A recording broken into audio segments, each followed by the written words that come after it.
Hi there, and welcome to today's episode that is all about love.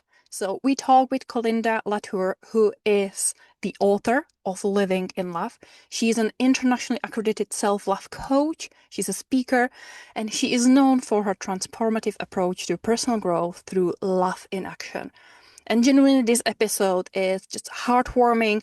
It is full of practical tips, very deep, valuable insights, and such a good vibes.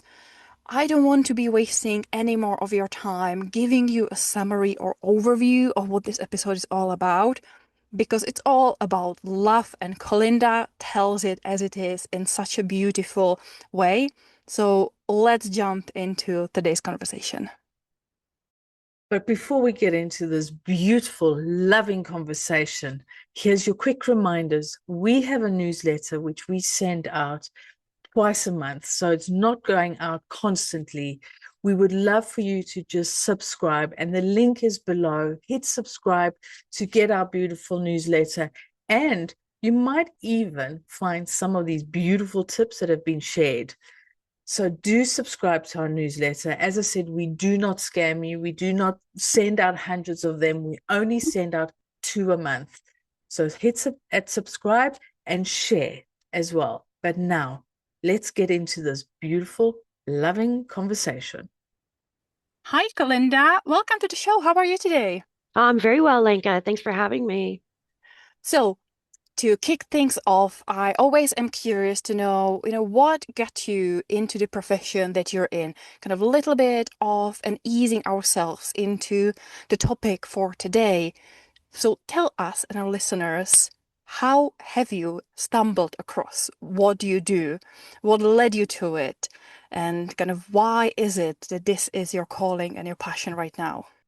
Excellent. So, yeah, well, life pretty much led me to it. I'm a self-love coach. I'm an author and burgeoning international speaker. And what led me to it was really my book. But before that was my romance, my romantic life, which wasn't the greatest, right? So I didn't have the best childhoods either. Grew up in a tumultuous upbringing, youngest of six kids, single mother. My dad left right after I was born. My mom then struggled to raise six kids on her own in a tiny northern Canadian town, very isolated, very cold in the winters. So it wasn't always the best. She had a lot on her plate. Right? How do you raise six kids all under 10 years old in, like I said, a tiny northern community? So it wasn't always the best. I lost my brother at a young age, or he died when I was 12. My other brother got shipped off to boarding school when I was 9. Like I said, my dad left when I was 2 months old. So I had all these, my uncle died when I was 11. I had all these men just like leave my life. And I think unbeknownst to me until probably in my 30s or 40s, actually my 40s, um, that I had a real abandonment issue with men. And I think that played a role in my romance, right? And then also just, what do they say? Do you date your parents, or you date your, often the woman or the female dates her dad and the man dates his mother. Well, I didn't have a dad. So I dated, the archetype of my mother, or not the archetype, but part of her, who was a drama queen narcissist. So I attracted a lot of narcissists in my life, a lot of drama. And I just got to a point where I was like, enough's enough, right? This isn't working. So one day I surrendered. I threw my hands up in the air and I said, okay, obviously I'm not doing a good job at this. So help me out here, right? Higher power, God, universe, source, whatever you want to call it. I said, I quit. Help me out. And the first words that came to mind were, take some time, get to know yourself, stop dating. And so I did. That was the first beginning look at self-love. Like, I'd started my self-development journey a little bit before that. Another story which you can find in my book, but I won't go into now. But that day when I surrendered and said, okay, like I just I just need some time, or I need to figure this out.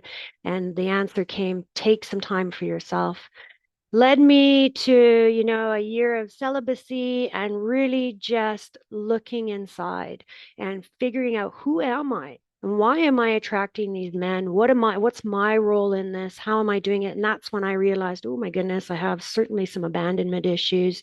I had some other stuff too. I retold the story of, my father leaving and difficulties I had with my mom. I did a lot of inner child meditations that year and self-hypnosis and really dug into that. And on top of my dad leaving, my mom told me she walked the floors for weeks thinking she should abort me, right? So even before I was born, I had all of this like, you shouldn't be here kind of energy thrown into my cells and the little embryo that was forming. And I retold that story with my mom too in that year, where I was like, ultimately she chose me, and that's beautiful. She chose to have me despite knowing that this was going to be very difficult, and we weren't a rich family.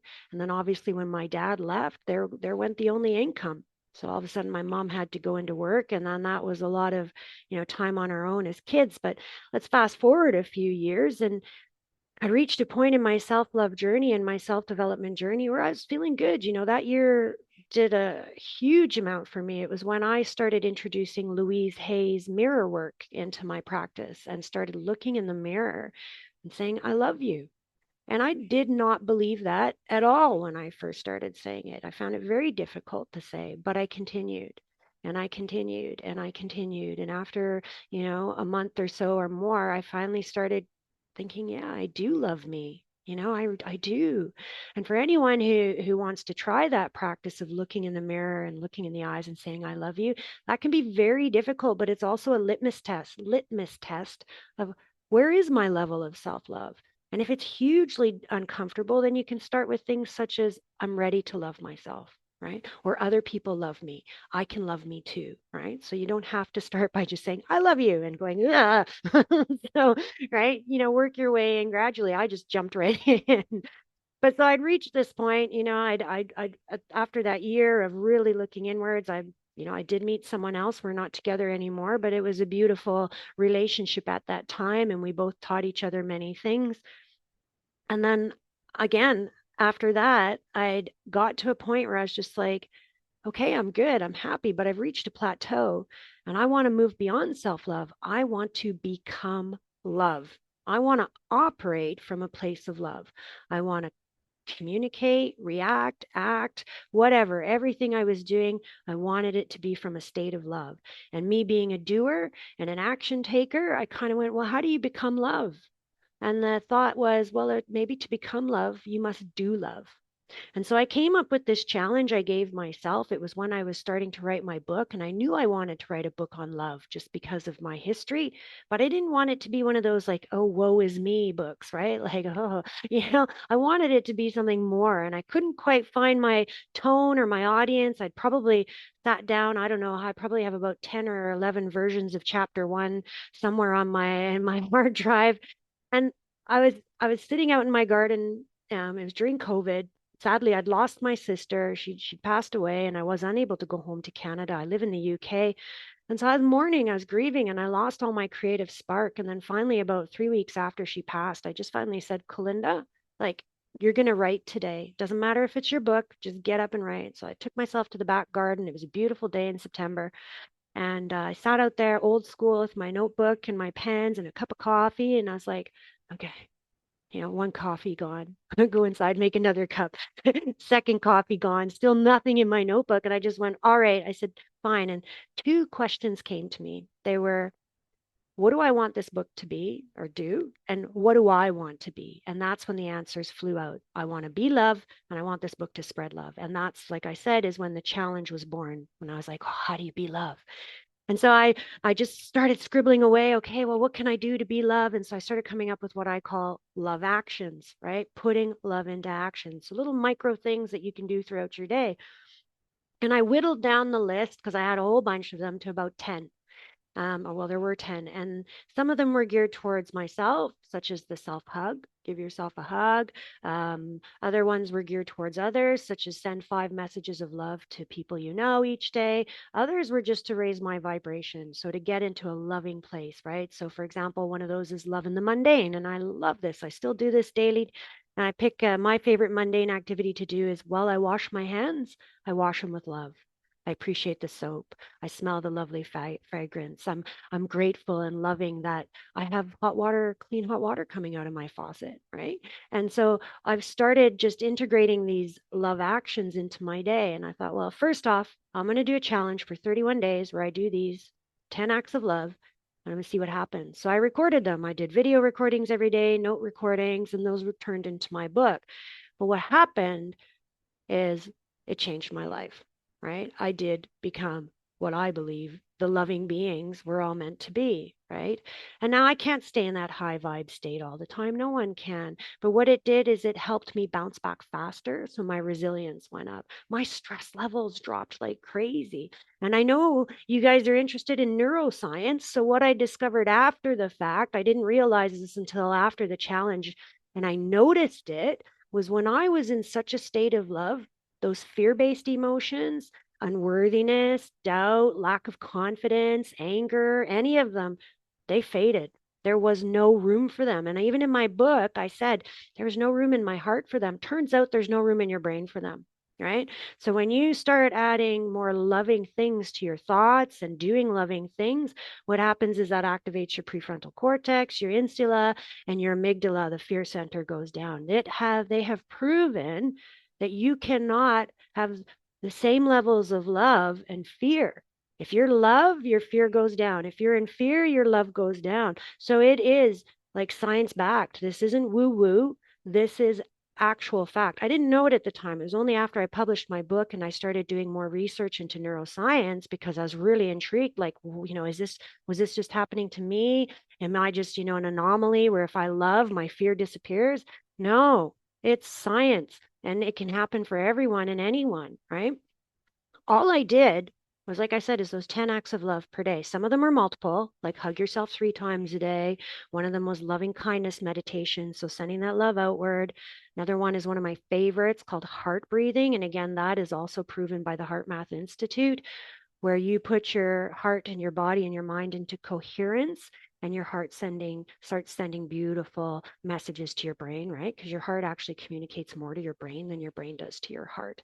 And when you can put them in coherence, all that beautiful, like your cells are just receiving these beautiful messages of peace, calmness, your serotonin's released, all of that, right? All those feel good chemicals are released and you just get into this loving state. So those fear-based emotions disappeared, like I said. So my book is called Living in Love: How to Create a Lifestyle of Love, Faith, Bliss, and Crazy Ass Manifesting, all in 31 days. Because not only did I, of course, reduce my fear during this challenge, my faith just became like absolutely 100%. Life always works out for me. 100% trust, right? And that again is because when you're loving, your fear-based emotions disappear. Connection, like you wouldn't believe, wholeness. I would go walking in the trees and I would just feel the buzzing, the energy, everything around me because I was in this state of high frequency love all the time, right? So I could feel those other high frequency vibrations. Now, some say love vibrates at 528 hertz, right? I don't know if you can measure that, but that's one of the Sophaggio frequencies. And that's one where they say love operates. It's also known as the DNA miracle frequency because it's also known to heal DNA. Rainbows vibrate at 528. Bees vibrate at 528, right? So nature around us is vibrating with love already. And if we can tune into that, wow, like I said, then crazy ass manifesting. I was, and still things show up when I'm in this loving state. And at first I was like, oh, why is that? And it's like, well, when you're in a state of love, you don't need anything else. So that's when stuff starts showing up, right? But I found during that month, like I would think of somebody and they would be at my door seconds later, or they would ring me seconds later. Money just started flowing into my life unexpectedly, right? All of these things after my challenge was finished, but I was still doing these love actions, not all 10 of them and not with such intensity as multiple times per day, but maybe 5 to 6 to 7 of them daily, keeping in myself in this higher vibration state, doubled my salary, found my dream job, found my dream partner. Like life just started working out, right? So after the book was published and as I was writing it and doing the challenge, and I was thinking to myself, like, what I discovered is that all love comes from within. right? It must. It starts with us, starts within here. And that's because, like I said, we come from love, we'll return to love. Why not be those loving beings we're meant to be in between, right? And that starts here. And then I started realizing, well, wow, like loving yourself, when you love yourself so much and just do these loving things. So even if you aren't in a state of high self-love, but you're putting yourself into a state of love by doing loving things, love actions, again, it's almost like you're doing the heavy lifting for healing. You don't necessarily have to go digging deep into your inner child or your darkest shadows, because love is healing you naturally simply by putting it into action throughout your day and throughout your life. But what I also noticed is that, yes, love comes from within, but guess what? It's everywhere. It's omnipresent. Love, and I mean, every religion on this earth says it, right? Whatever you want to call it, God is love is God. And we don't have to be religious to believe it, but we just have to know that love is available everywhere. You just need to let it in, open the heart. And how do you open your heart? Do more loving things. I truly believe love is the answer, and simple acts of love will change our world. That's a motto I live by, and it's a motto that I like to spread, right? So, did the book, published the book, was just excited with how I was living. And then I thought, I wonder if there's a thing called self-love coaches, because I want to teach others how to love themselves and to get into this loving state. Sure enough, there is. Found a course that was ICF accredited, found a wonderful woman who taught it. She's from the United States, beautiful woman. Did the course, and then the rest is history, as they say. Became a self-love coach, created my own methodology, my own signature program called Living in Love, the Embodiment Journey. It's an 8-week journey that I take, I mostly work with women. I take them through that and I lead them through the challenge. So I don't only give them the support on either end of the challenge. We take 4 weeks during those 8 weeks. We do the 10 acts of love per day. And again, if they can't do all 10 of them, it's okay. It is intense, right? But we're not about guilt. We're not about like, oh, you should have done that. It's about do the best you can. The more you put into it, the more you're going to get out of it. But even if you do 5 to 6 to 7 acts of love per day, you're going to notice a difference. And they do. I had one woman tell me, my last client, or one of my last clients say to me, she said, I've done therapy, I've done coaching, I've done this, I've done that, I've done so many programs, and I've never been as transformed as on yours. 8 weeks. That's all it takes. 4 weeks if you just want to do the challenge on your own, which is in my book, and you can guide your way through that. So that's how I became a self-love coach. And now, I love doing the coaching, I do, but my mission is bigger than that. My mission is to spread love to over 10 million people in this world. And I'm not going to do that through one-to-one coaching. So that's why I said burgeoning speaker. I have plans of doing TEDx. I've already got the speech written, working with people on that. My book, I want to write more on that, and probably republish this or do another marketing thing for my current book. Because I think, as we're all aware, currently at this time in our world, we need more love. And I am offering such a simple way. All you do is put it into action deliberately and consciously, and you will notice a difference. It's like no questions asked. As you guys are familiar with neuroscience and what the brain does, we know you start putting love into action, your brain chemistry is going to change, and that's going to change your entire everything you're projecting outwards, which of course then will be reflected inwards. So, I mean, to me, it's a no-brainer. It's all in the heart. Put love into action and just watch your life change. So that's how I got here. And, I just see myself continuing to grow. I'm relaunching Living in Love, the movement. I'm going to put that in a Facebook group soon, just because, again, I want a platform where I can share this and reach the widest audience possible. Wow, what an introduction. There's so many things that you've already given us, so many different directions we can take this conversation. But what really struck with me at the beginning is kind of hinting at maybe some of the challenges we see lots of women, especially women, struggling with when it comes to relationships. And that is the fact that we tend to often need to be in a relationship. There is still this kind of an ancient feeling that a woman has to be in a relationship. And lots of girls and women will go from a relationship to relationship to relationship. They will not know how to be by themselves. And it's not financial or any kind of other dependency. It's simply the fact that we're afraid to be alone, we're afraid to be lonely, we're afraid to be perceived as undesirable because we are single, because we may have some baggage from previous relationships from our childhood. And it is so hard for so many women to be alone and to choose being single for a short period of time, not forever, but be at peace with, even if I am single for the rest of my life, I am still worthy and I'm still fulfilled and I'm not missing out on anything and I'm absolutely happy with everything with myself. So I'm curious, I'm sure that you have come in your coaching, in your work, on this pattern of, obviously, you've mentioned that you've been through it, that you had to take this time out for yourself. Why is it? How does it happen? And how can women get out of this cycle of I need, and it can be the same for men, but I presume Mm. it's more likely to be for women. Mm.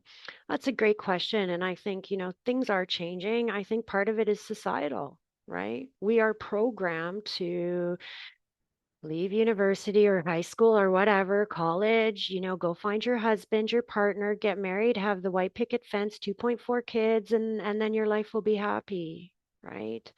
So no consideration or input into who am I? How do I get along with myself? How do I function in the world as an individual? Why do I need anyone else to complete me? Right? Because we are taught that, we're programmed that, we see it in media, we see it everywhere. We see it social media, TV, whatever, magazines, it doesn't matter. It's everywhere you go, right? I think to begin with, that's changing.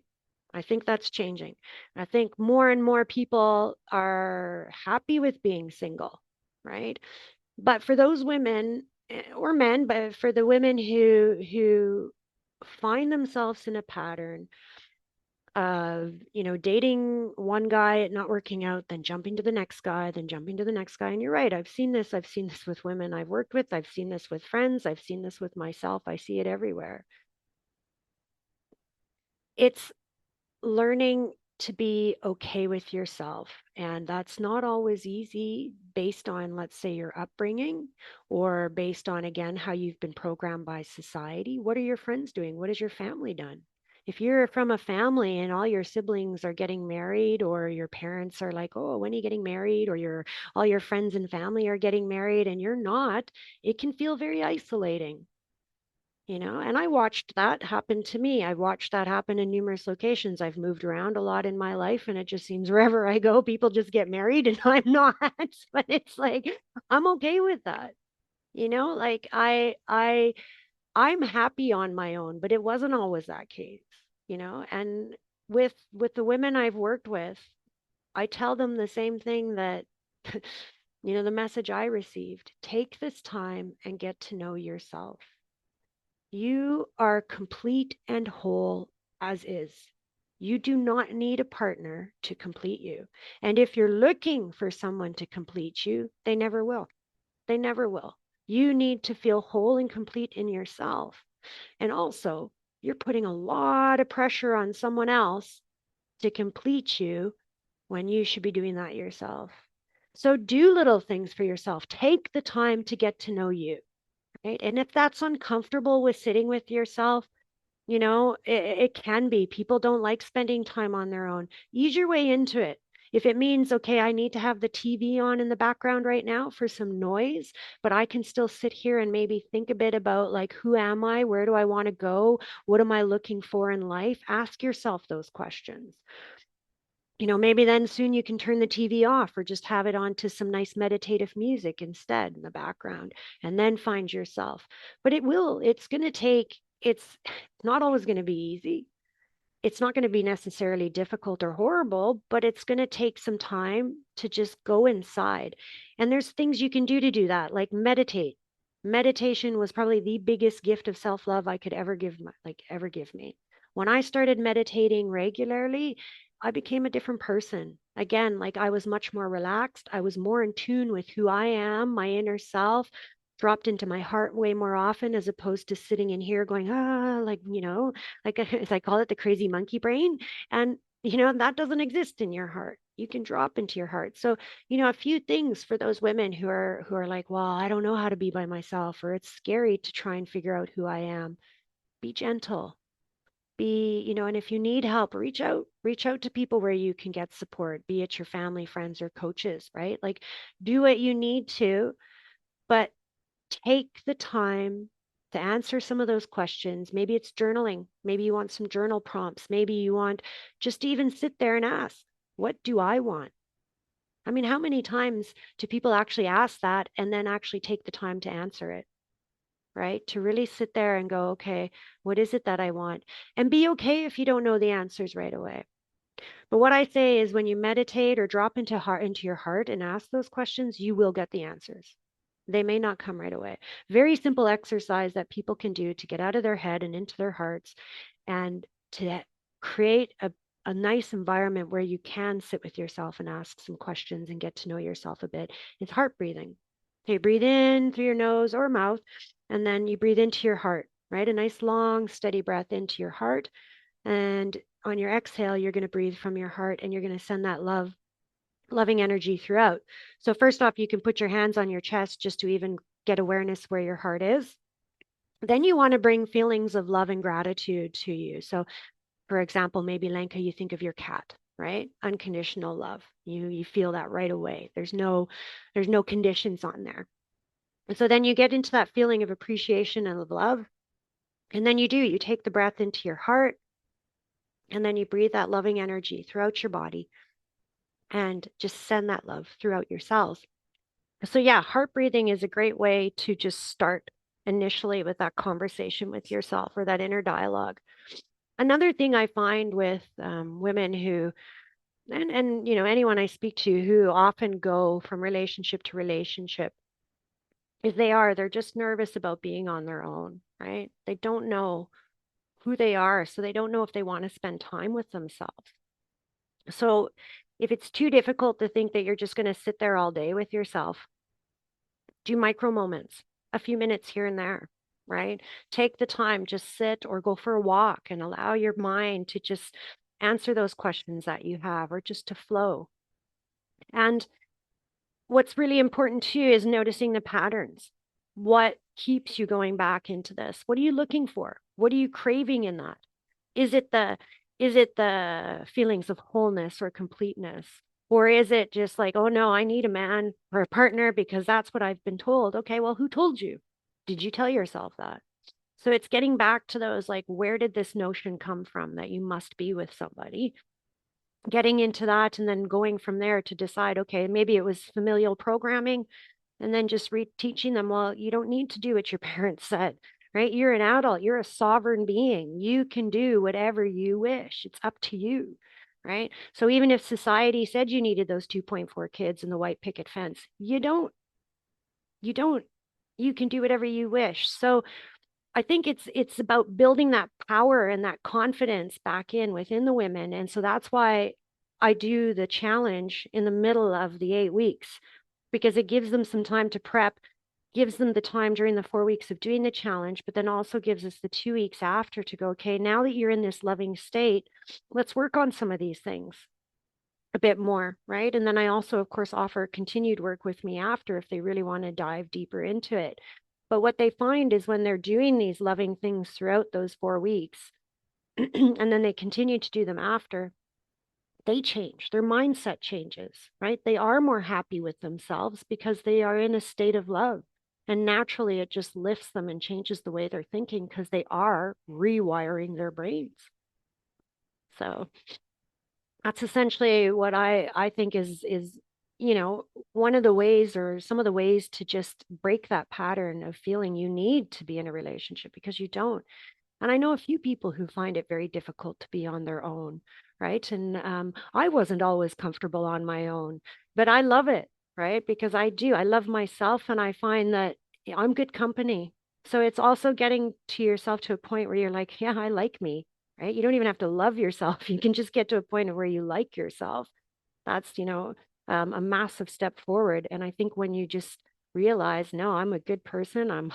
I'm good to be around. I enjoy my own company. And then again, that just starts to naturally stop that pattern of needing to be in a relationship always. And I guess one of the things that really, when you're working through this is, and you didn't mention it in the beginning, is that guilt. You do get that guilt, that self-guilt, that guilt that people put on you because you're not doing what society says that you should be doing. And as women, quite often we just receive that guilt and then try and fix it, but it's not always fixable. And I know that sometimes it can be, I don't have a partner. Well, what's wrong with you?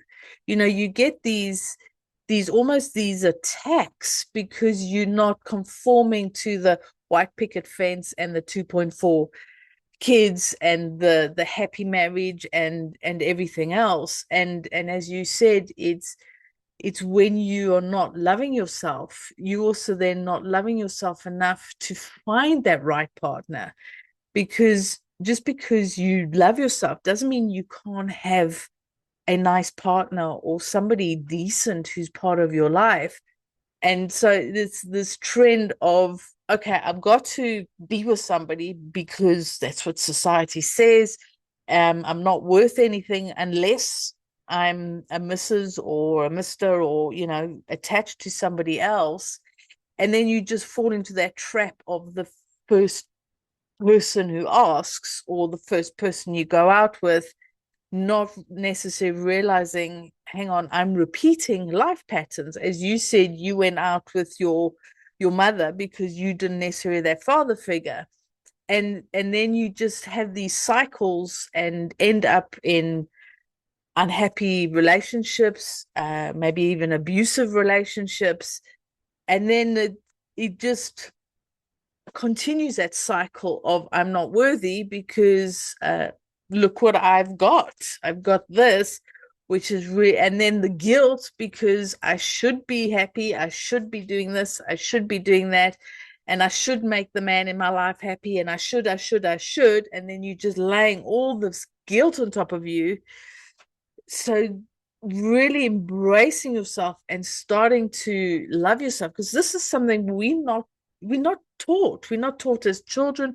We're not taught as, in school or even as adults. It's, yes, you should love your brother, you should love your mother, you should love your friends, but you're never told love yourself. So it's really powerful what you're doing and what you're sharing. And I love that you want to reach 10 million people.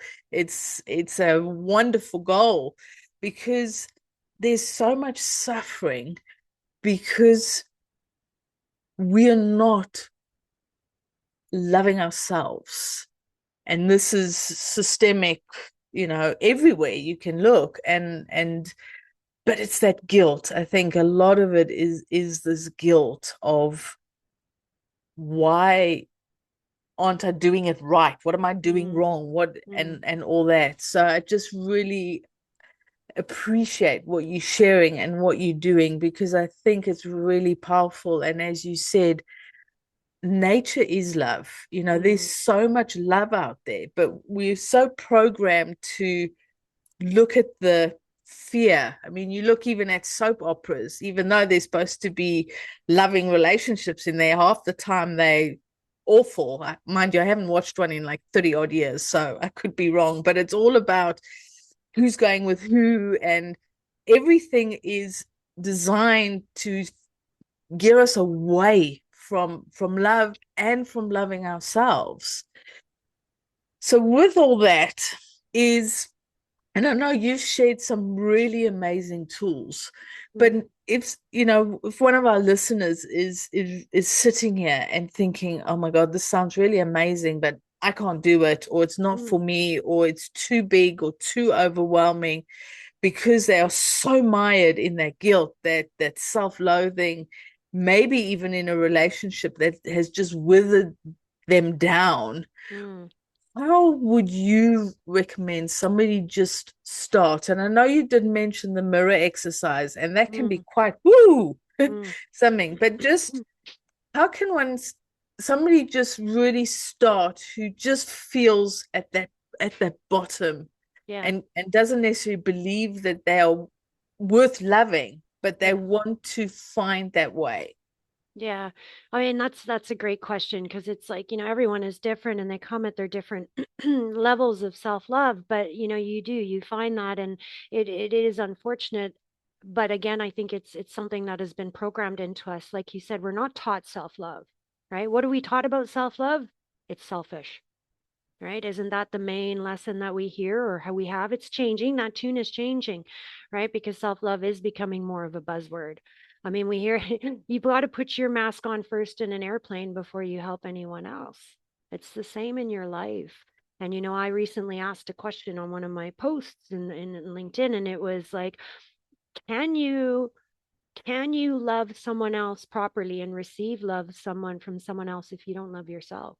What needs to come first, the love for yourself or love from someone else? I honestly don't know, because I think you can have relationships with others, but it's probably going to reflect your relationship with yourself, right? So you may be at a level, yeah, where you don't love yourself, and that's going to be reflected in your relationships, right? They may not have the level of respect that you require because you don't have the level of respect, right? And sometimes it's apparent that way, right? And I've gone through that too. Even like it's the thing with self-love is it's a journey, right? It's not a one-stop shop. You don't just reach it and then you're like, woohoo, I love myself, like that's it, life's great. Just like any relationship, it takes work, it takes ongoing maintenance, it takes discovery, willing to be like, oh, oof, that doesn't actually feel like love. Okay, well, how can I deepen my love for myself right now? Oh, and well, that person's acting that way towards me. I wonder why that is. Is it because of me? Is it because of them? Is there something that, maybe I'm not respecting in myself, or maybe I'm abandoning myself and allowing them to kind of dim my light, etc.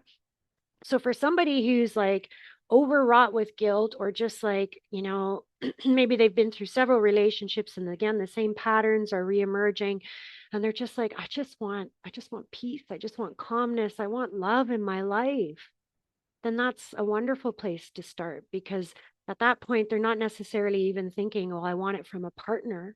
They just want it. And so I say start with the small things. Start with the little things that are going to make you feel a bit better and that you are worthy. Give yourself a hug.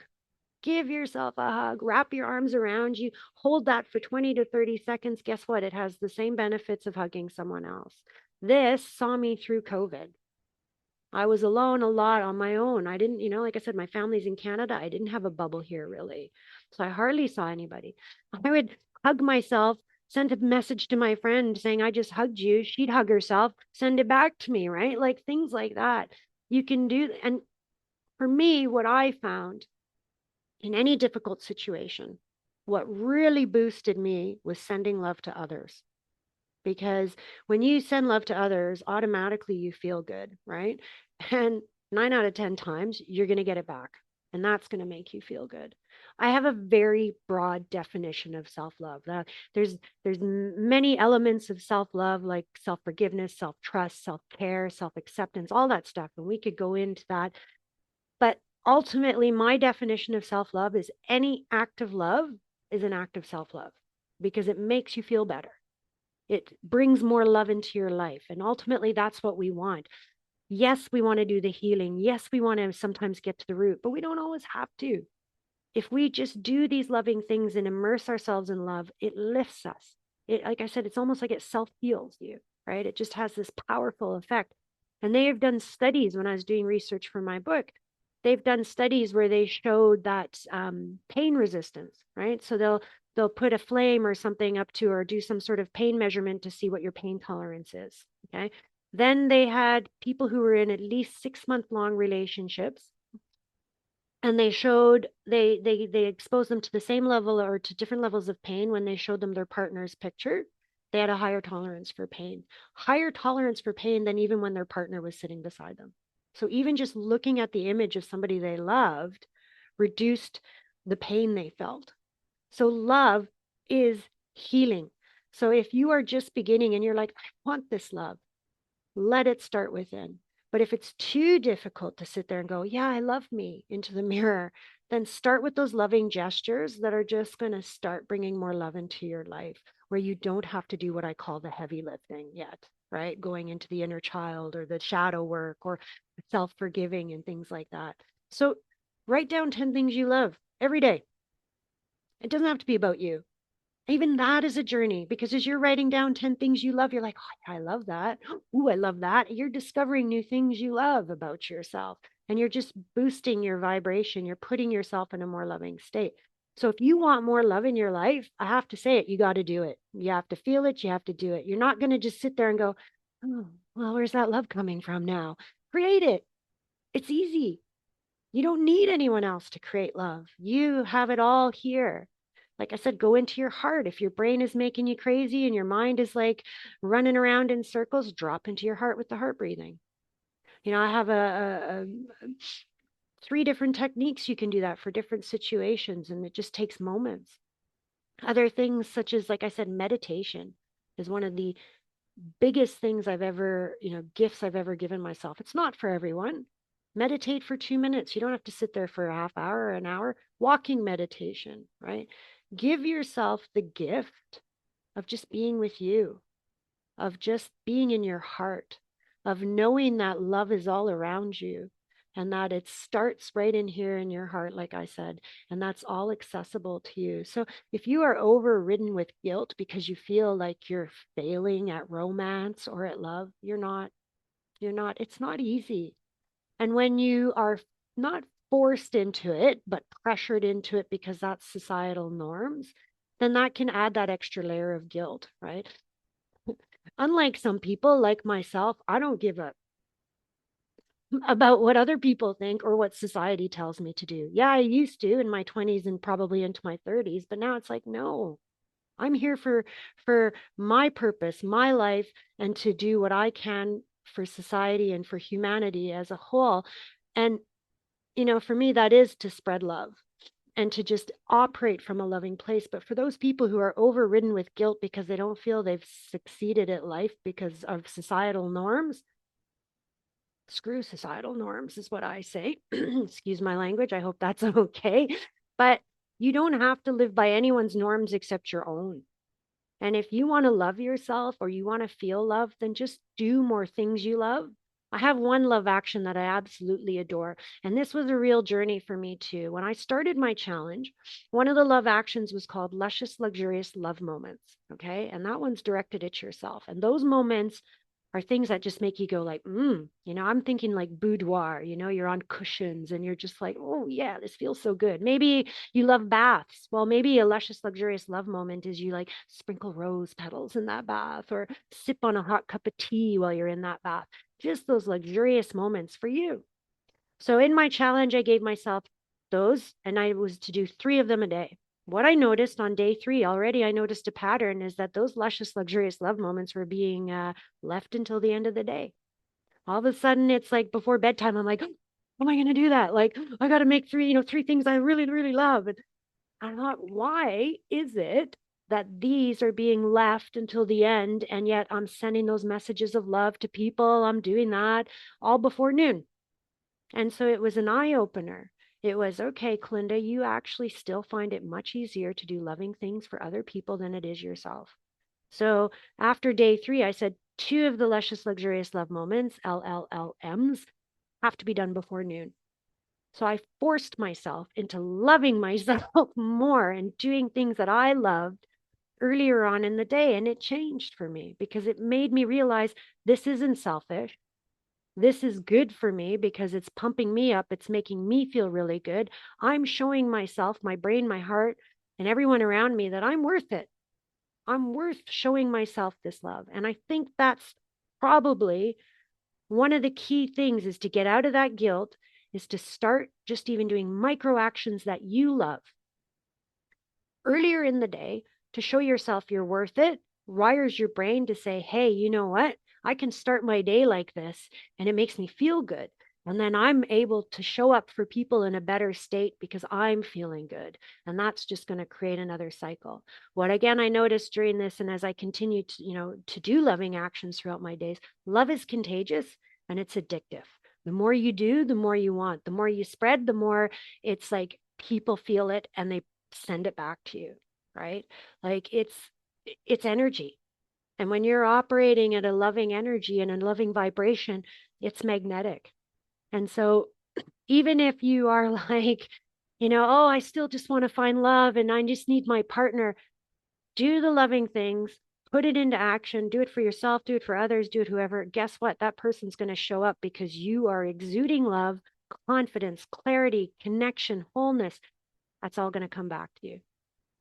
I am loving this conversation. There's so much juicy, very valuable, insightful, you know, practical advice, but even just a reminder of, love, it's all around us, and love is so, it is easy if we look at it from this way. And all I wanted to highlight, one of the things that really resonated for me is the bringing in the body, because Mm, often we think about so many things logically and consciously. We try to think about love and we try to come up with self-love. We're trying to convince ourselves, and that's where the mirror challenge can be difficult, because it's like consciously I have to do it with my mm, brain. Where some of those exercises you brought in, like the self-hug, it's a physical thing. I don't need to really think about it. I just do it. Or, the breathing meditation is, there's a little bit of, using the brain for it. But once you get into the habit, it becomes more like, oh yeah, I'm just breathing with the intention for my heart. And you did touch on my cat. There is something about animals and, the unconditional love we have for them and the unconditional love they have for us. And for me, it's the touch. So mm, our listeners probably know I live on my own. I'm currently single. I don't have a partner, and I live in a van on the road with my cat. A lot of people living in the van life, in the motorhome lifestyle, find loneliness as one of the challenges. And for me, I always say that I don't know how I would cope without my cat, but because I have my cat with him and he is so cuddly and so friendly and so affectionate, so my morning and evening meditation is he comes and either lies on my chest or lies next to me, and we just cuddle, but intentionally cuddle. It's not like, oh, he's there, but it's really just looking at him and looking in his eyes and really feeling the feeling of his presence. And I think we all, if we have animals, we can do that. If we don't have animals, we can still find a way of bringing it, our bodies and this intentionality towards the touch. It can be a fluffy blanket. You can figure out, like, I think the ways of bringing in the body, again, bringing into the neuroscience, that flips the switch in there as well. It helps to release the hormones that then help our thinking brain to slow down and find the more positive wavelengths. But sometimes doing it with the brain is hard, so we need to bring in the body. yeah, I agree completely. And one thing too is, even if hugging yourself is a bit weird, hug a pillow. That is such comfort. I do an exercise every day, or I try to do it every day, where it's just an exercise of allowing. But part of that exercise is to bring everything that's in your mind. And this isn't mine. Somebody else shared this with me, but you bring everything that's going on in your life to your mind, to your forefront. You say, I'm not going to solve it. I'm not going to fix it right now. I'm going to sit here, lie here, hugging a pillow. I'm just going to let it. I'm going to allow. And that's also giving space for your heart, your higher self to come in and help solve those for you, right? Get you out of so it's just that comfort. And pets, yes, Lenka. Like, I mean, I lost my dog in October. He was 15 years old and he was, with me. I adopted him when he was 2. And he came everywhere with me. He moved from Canada to Turkey, from Turkey to the UK. He was everywhere. And part of one of the luscious, luxurious love moments, or some of them that I did, were, yeah, exactly that, extra cuddles with Jeffrey. Those intentional cuddles, those hugs, those feelings of intentional love, because pets are magical when it comes to love. Animals are, not just pets, any animal, right? So if you are grasping to find something to find that unconditional love, like let's say you want to do your heart breathing, and you're trying to think of, well, what can I be grateful for to bring that feeling instantaneously to my mind, and you don't have a pet, think of an animal or a child or whatever, or even a place or a situation. Maybe it's your favorite food, like anything that brings you that sensation of appreciation and love, right? And again, gratitude, appreciation, and love are all very high vibes, right? I found you can't really have appreciation without you, I don't know, they go very hand in hand. Do you love anything that you don't appreciate? Probably not. Maybe there's some things you appreciate that you don't love, but I mean, honestly, if you can get that feeling of appreciation, maybe it's just the fact that you had a really good breakfast or that cup of coffee first thing in the morning. Start bringing those other high vibes into your life, and that just, love just follows, right? You're going to get more of it. And that's also brains, that's neuroscience. What is it? The RAS in your brain. The more you start noticing it, the more it's going to show it to you, right? So if you are continuously thinking about loving things, well, guess what? The world is going to show you more loving things. I mean, I have an amazing example of how the RAS works, or how the world works when you start thinking wonderful and beautiful things. I'll tell a story quickly. I was going to the beach this summer, and we were cycling down to the beach, and I have a purple phone. I think I have it right here. It's purple, very purple, right? I have a white brick fence outside my house with a ledge on it. So a purple phone on a white fence is going to stand out. I was cycling to the beach, locked up the house, got on the bikes, went down to the beach. And for some reason, on the way to the beach, I just kept saying, there's so many good people out there. There's so many good people in this world. I don't know why it came to me, but it was my mantra for the 15-minute bike ride down to the beach. So many good people. Get to the beach, go for a swim, hanging out, pull my phone out. There's no phone. At this point, I'm at the beach for maybe an hour, hour and a half, and I'm thinking, well, it must be inside, right? 2.5 hours later, and we're talking prime evening, people are walking by. My fence is right on the pavement, the sidewalk, right? There's no missing it. 2.5 hours later, we go home. Guess what's sitting on my white wall? My purple phone. No one took it. And that, I believe, is because I was sitting there throwing out into the universe, there's so many good people out there. There's so many good people out there. The universe just showed me. You are absolutely right, Colinda.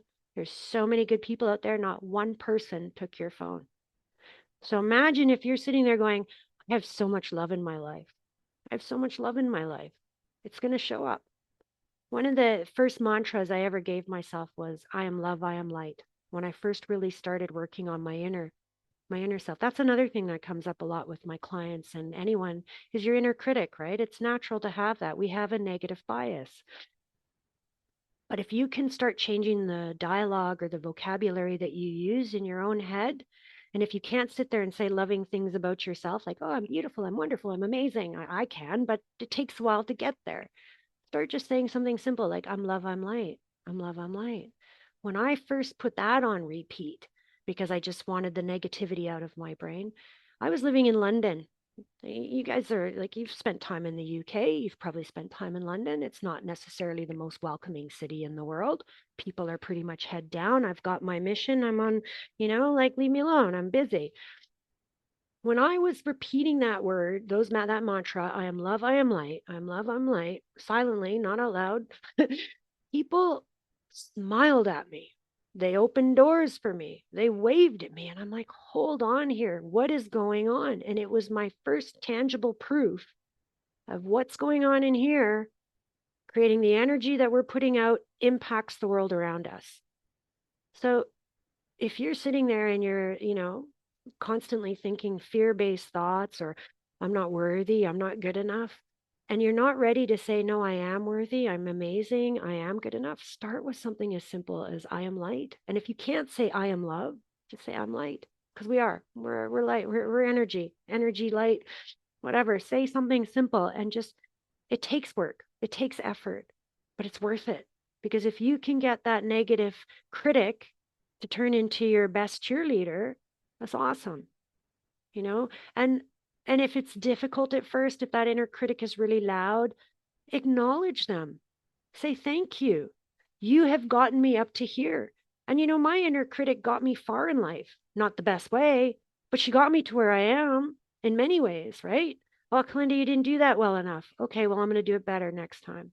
Okay, not the way necessarily I should be speaking to myself, but she certainly got me places. So I acknowledge that. I say, thank you. You got me here. But guess what? I speak to myself differently now. Often our inner critic just wants to be heard. Ask her if she wants another role. Say, thank you. You've done a great job. How about being my best friend now? Want to be my best friend? And that's going to take some training because you have spent your entire life up to that point with an inner critic. So often I have also find that clients or just people in general want that instantaneous result. If you have spent 20 years talking to yourself this way, you are not going to change it in 5 minutes. Be patient, be gentle, be repetitive, be monotonous in the same I am love, I am light, I am love, I am light. Whatever mantra is for you, remember it's going to take that consistency to rewire our brains, right? Those what are they? The synapses and all of that, those they are deep in there if you've been doing this for your whole life. So you need to give yourself the time and the patience to change that. So it's, there's so much that we can do to just create a much better life for ourselves. But honestly, for me, it is do more things you love, speak to yourself in a more loving way, send more love out there, and you will live in a life that you love. You have given us so much, and I think Lenka and I would happily just embrace and wallow in your your loving embrace almost.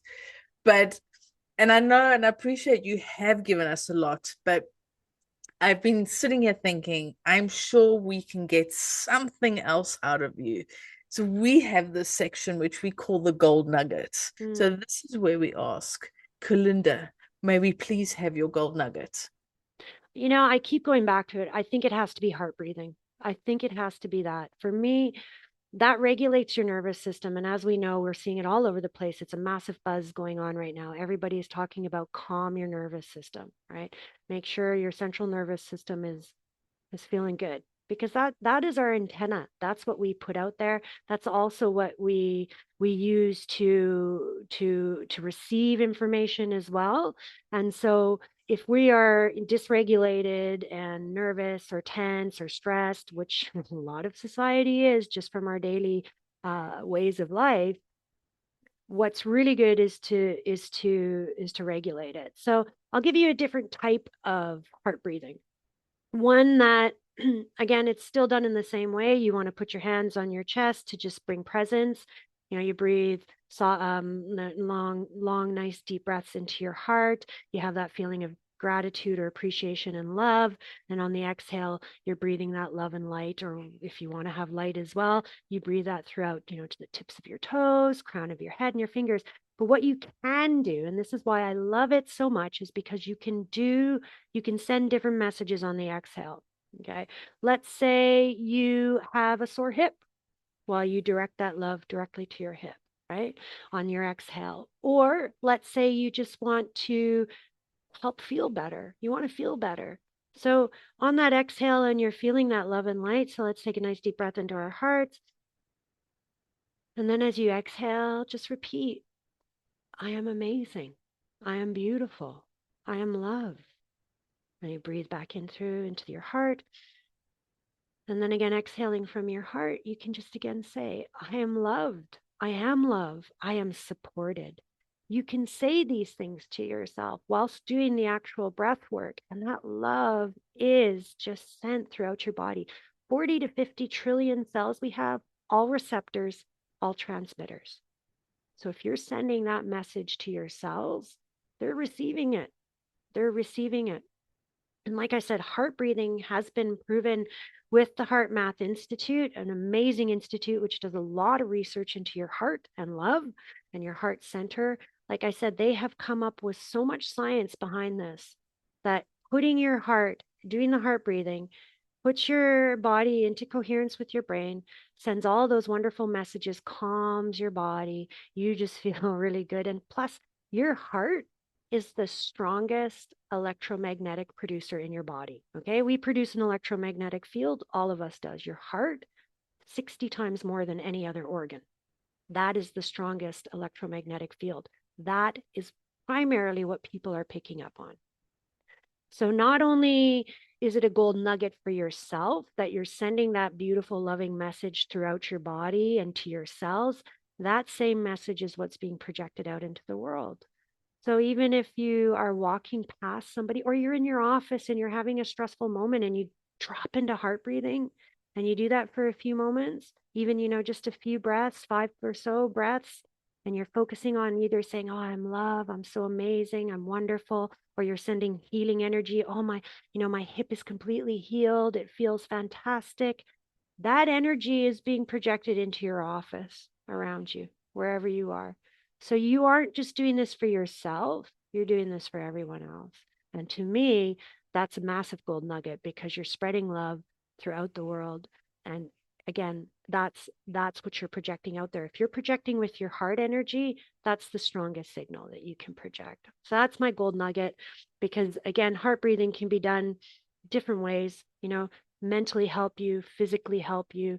It's just a beautiful, beautiful tool, and it can be done anywhere and everywhere. This is why we love our gold nuggets. Thank you so much. And just the different way of doing that heart breathing. And heart breathing is something that I've come across through reading a book by Greg Braden, The Yes, I love Resilience him. of the Yes, Heart. yes. So yes, it's a good reminder, but the power of it, and as you mentioned, the Maths Institute, the Heart Math Institute. There we go. I'll get it right. So thank you so much for really sharing it, and to help our listeners to really get into that heart breathing because it is so powerful.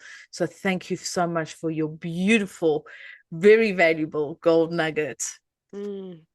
And now for our listeners, if they are listening to this and like, wow, I gotta have me some more Colinda. I want to find out more about this challenge or your books or what you're doing. Mm. Where can people find you?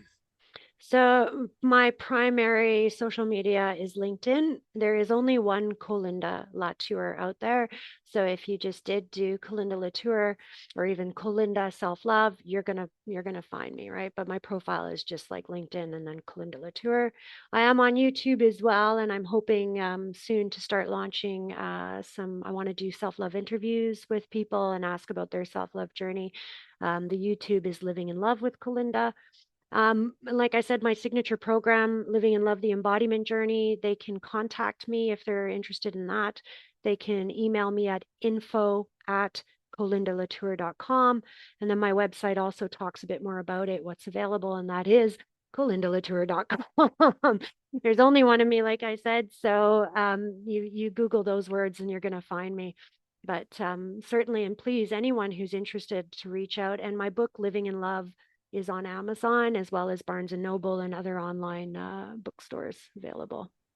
And obviously, we will put all the links in the description below so people Sure. can easily just go and click those buttons and find you wherever they would prefer to connect with you. So, thank you so much for being here today, for so much value, so much love. I think Mm. all we're taking away from this conversation, everyone who listened, myself and Natalie including, we are coming away filled with love, filled with positivity, and really radiating all that you've given us and kind of feeling it in our gut and feeling it in our body, feeling it in every part of our existence and radiating it outside. I really hope that this will stay with us and with our listeners for days and weeks to come. And if ever we need to, just come back and listen again. Oh, thanks so much for this. I've just absolutely enjoyed it. And like I said, I love just spreading love. So thank you for that opportunity. And to our listeners, what have you got from today's episode? What was that really resonated with you? Is there a particular exercise or particular aha moment that you are taking away and you are promising and committing to yourself to start practicing? We would love to know your feedback. We would love to know your insights.